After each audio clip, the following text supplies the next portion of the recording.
Hello दोस्तों, स्वागत है आपके अपने the unique method YouTube channel पे। सबसे पहले बता दें, जो लोग हमारे चैनल पे पहली बार वीडियो देख रहे हैं चैनल को सब्सक्राइब कर लें और वीडियो में लास्ट तक बने रहें। आप लोग वीडियो तो देखते हैं लेकिन चैनल को सब्सक्राइब नहीं करते हैं, इसलिए आप लोगों से रिक्वेस्ट है कि चैनल को सब्सक्राइब ज़रूर कर लें। तो चलिए बताते हैं रस, छंद और अलंकार। पहला जो हमारा है चौपाई को बताते हैं। 2024 एग्ज़ाम के लिए वेरी इम्पोर्टेंट है, यह हर साल पूछा जाता है। जैसे यहाँ पर दिया है चौपाई छंद, यह 3 प्रकार का होता है। जैसे चौपाई छंद पहला हुआ, दूसरा जो हुआ दोहा छंद, तीसरा सोरठा छंद।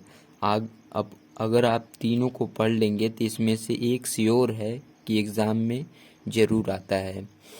एक छंद जो है हर साल हर एग्ज़ाम में ज़रूर आता है, 10 और 12 के एग्ज़ाम में, 10 और 12 के पेपर में। तो चलिए पहला हम बताते हैं एकदम सरल तरीके से। जैसे यहाँ पर दिया है चौपाई छंद। चौपाई छंद, अब चौपाई छंद क्या होता है, चलिए इसकी हम परिभाषा देखते हैं। तो यहाँ पर दिया है चौपाई सममात्रिक छंद है। इसमें 4 चरण होते हैं। इसके प्रत्येक चरण में 16 मात्राएं होती हैं तथा इसके अंत में 2 वर्ण लघु गुरु नहीं होना चाहिए। चलिए इसको हम एक बार और पढ़ के बताते हैं। यहाँ पर दिया है चौपाई सममात्रिक छंद है। इसमें 4 चरण होते हैं। इसके प्रत्येक चरण में 16 मात्राएं होती हैं। कहने का मतलब इसका जो चरण है, इसके प्रत्येक चरण में 16 मात्राएं होती हैं तथा इसके अंत में 2 वर्ण लघु गुरु नहीं होना चाहिए। अब इसका जो है हम उदाहरण को देखते हैं। चलिए इसके जो है हम उदाहरण को देखते हैं। यहाँ पर दिया है जय हनुमान ज्ञान गुण सागर।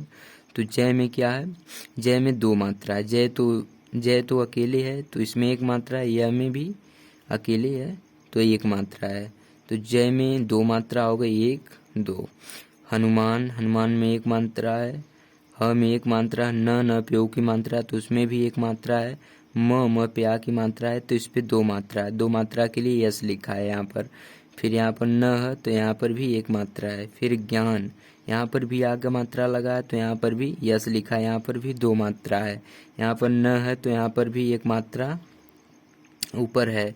फिर इसी प्रकार यहाँ पर ग पे ऊ की मात्रा है तो यहाँ पर भी इस पर भी 1 मात्रा लगेगा। न है, न पर भी 1 मात्रा लगेगा। और स पे आ की मात्रा लिखा है तो यहाँ पर 2 मात्रा लगेगा। फिर इसके बाद ग है, ग पे भी 1 मात्रा लगेगा और र पे भी 1 मात्रा लगेगा। अब इसको हम जोड़ते हैं, 1 2 3 4।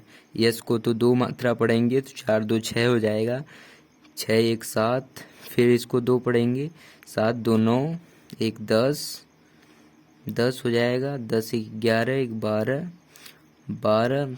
यस को 2 पढ़ेंगे तो 14 हो जाएगा, 1 15 16। यानी कि हर चरण में यहाँ पर दिया था, हर चरण में 16 मात्राएं होती हैं। तो आप देख सकते हैं पहले चरण में 16 मात्राएं होती हैं। इसी प्रकार ये चारों चरण में 16 मात्राएं होती हैं। चलिए इसी प्रकार हम सभी चरण को 16 लिख देते हैं, बराबर 16। इसी प्रकार सभी चरण में जो है 16 मात्राएं होती हैं। जैसे यहाँ पर दिया 1 2 3 4 चरण है तो इसमें जो है 16 मात्राएं होंगी। तो चलिए इसी प्रकार इसका भी हम लिख देते हैं 16 मात्राएं। 4 चरण है तो 16 मात्राएं हमने यहाँ पर लिख दिया। अब इसी प्रकार जो है हम दोहा छंद को भी देखते हैं। तो वीडियो में प्लीज़ लास्ट तक बने रहें। तो यहाँ पर दिया है दोहा छंद। दोहा छंद में दिया है, दोहा छंद की परिभाषा क्या होती है, यह अर्धसम मात्रिक छंद है। इसमें 4 चरण होते हैं। इसके पहले और तीसरे चरण में 13 तथा दूसरे और चौथे चरण में 11 मात्राएं होती हैं।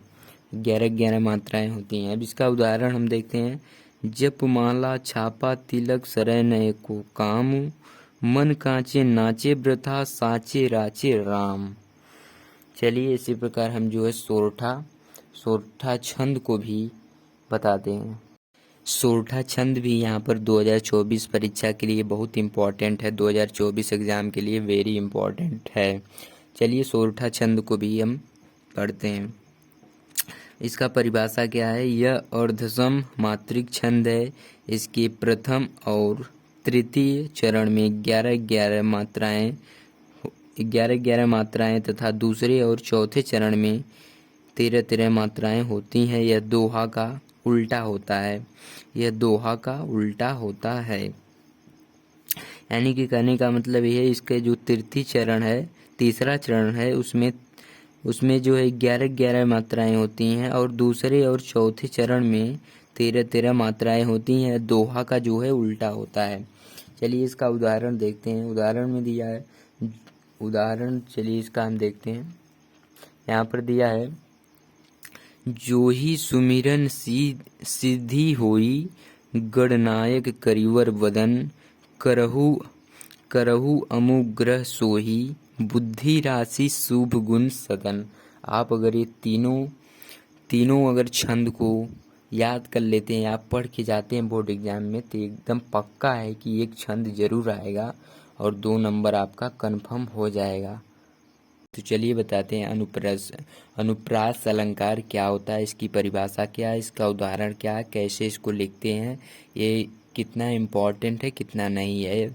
10-12 बोर्ड परीक्षा के लिए बहुत ज़्यादा इम्पोर्टेंट है अनुप्रास अलंकार, यमक अलंकार।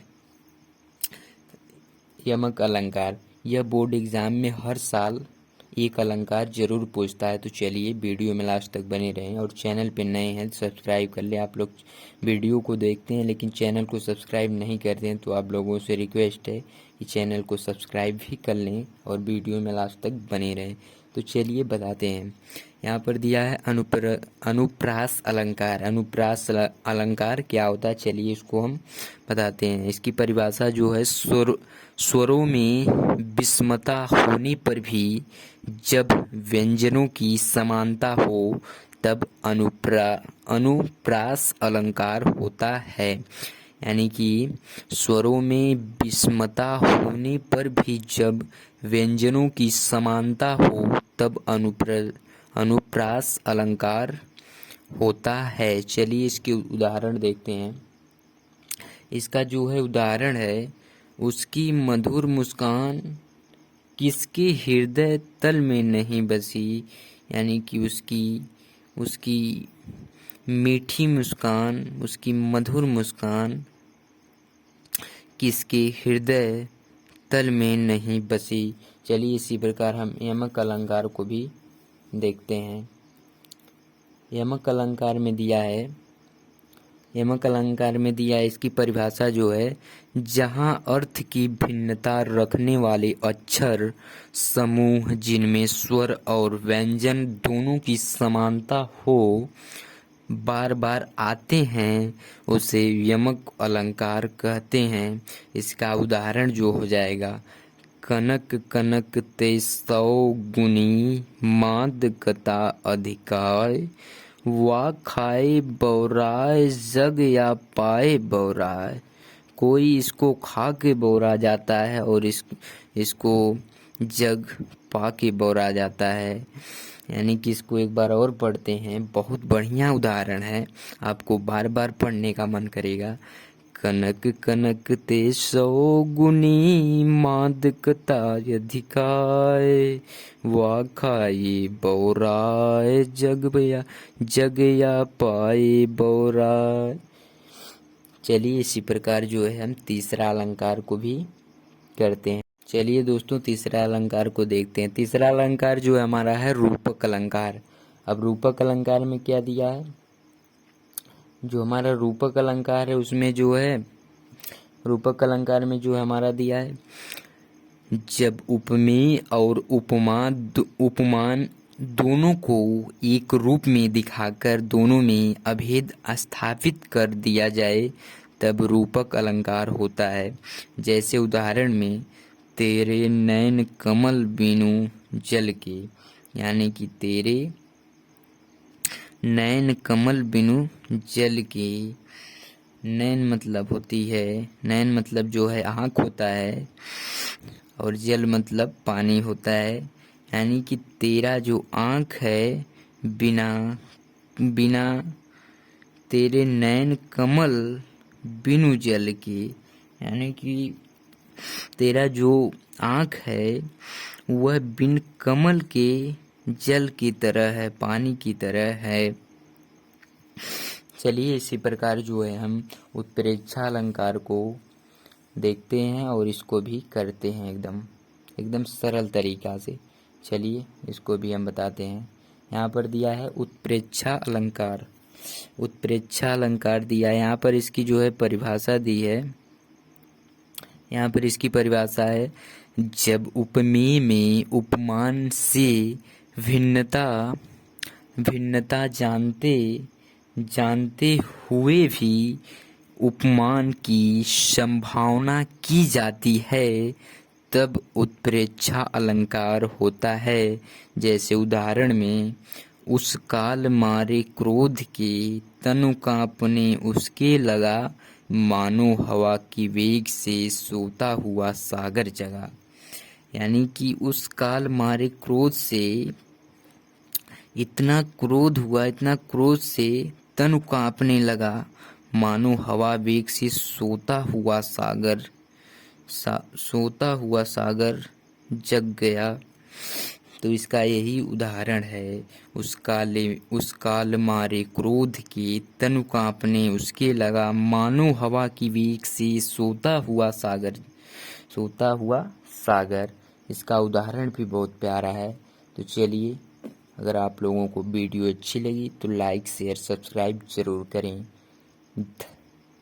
आप लोग वीडियो तो देखते हैं लेकिन चैनल को सब्सक्राइब नहीं करते हैं, इसलिए आप लोगों से रिक्वेस्ट है कि चैनल को भी सब्सक्राइब कर लें। तो चलिए अब हम बताते हैं रस। रस जो है 3 प्रकार का होता है रस। पहला श्रृंगार रस, दूसरा करुण रस, तीसरा हास्य रस। यह जो रस है हर साल 10 और 12 बोर्ड एग्ज़ाम में पूछा जाता है। एक रस तो हर साल आता है बोर्ड एग्ज़ाम में। यह एकदम बहुत वेरी इम्पोर्टेंट है, श्रृंगार रस, करुण रस, हास्य रस। तो चलिए पहले हम श्रृंगार रस को बताते हैं। एग्ज़ाम 2024 के लिए वेरी इम्पोर्टेंट है, बहुत ज़रूरी है। तो चलिए जो है हम इसको बताते हैं। यहाँ पर दिया है इसकी परिभाषा जो है, जब विभाव अनुभाव तथा व्यभिचारी के संयोग से रति नामक स्थायी भाव रस रूप में परिणत हो तो श्रृंगार रस कहते हैं। इसका जो उदाहरण है, मेरे तो गिरधर गोपाल दूसरों न कोई, जाके सिर मारे मुकुट मेरो पति सोई। चलिए इसका जो है हम अस्थाई भाव, आलंबन, उद्दीपन, विभाव, अनुभाव को देखते हैं। इसका जो अस्थाई भाव है, श्रृंगार रस का जो अस्थाई भाव है रति, और इसका जो आलंबन है वह है नायक अथवा नायिका। यह नायक अथवा नायिका पर आधारित और निर्धारित है। यहाँ पर फिर दिया है उद्दीपन विभाव। उद्दीपन विभाव में है प्रियतम का प्रतिबिंब। चौथा है अनुभाव। अनुभाव में है स्पर्श एवं मुस्कान। स्पर्श एवं मुस्कान। तो चलिए इसका हम चौथा रस को देखते हैं। चौथा रस में यहाँ पर हमारा दिया है करुण रस। करुण रस की परिभाषा यहाँ पर देखते हैं, प्रिय वस्तु या इष्ट वस्तु के नाश से जो क्षोभ होता है उसे शोक कहते हैं। जहाँ शोक नामक स्थायी भाव, विभाव, अनुभाव तथा व्यभिचारी भावों के संयोग से रस रूप में परिणत परिणत हो तो उसे करुण रस कहते हैं।